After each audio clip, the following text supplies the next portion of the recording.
just don't even know why there aren't uprisings all over the country, and maybe there will be. People need to start taking to the streets. This is a dictator. You know, there needs to be unrest in the streets for as long as there's unrest in our lives. Enemies of the state.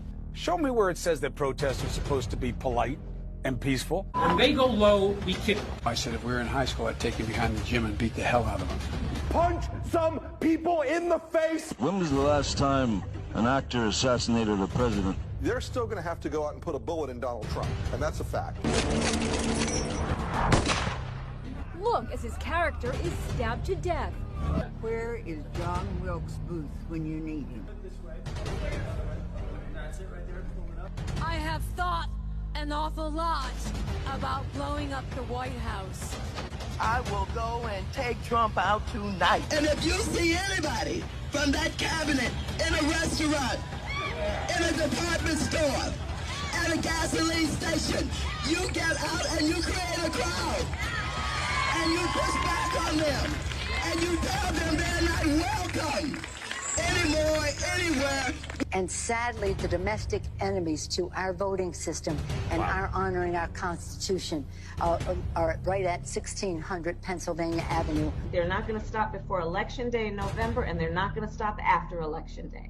And that should be, everyone should take note of that on both levels, that this isn't, they're not going to let up, and they should not. If you think we're rallying now, you ain't seen nothing yet. Whipping up violence and intimidation, and they're pinning it all on what's been an overwhelmingly peaceful movement for racial solidarity. It's true. Research backs it up. Only a tiny fraction of demonstrations have had any violence at all. So what the president is doing is once again patently false. It's morally wrong. And yes, it is racist. But that doesn't mean it won't work. Question for you, Mr. Vice President. This interview is going to come out tomorrow, which is early vote day. And so I'm going to ask you a two-part question, which is what I think President Obama used to call pulling a Chuck Todd. So part two, for the folks who have already voted, the 50 million Americans who've already voted, what can they do over the last 10 days to help make sure that you're the next president of the United States?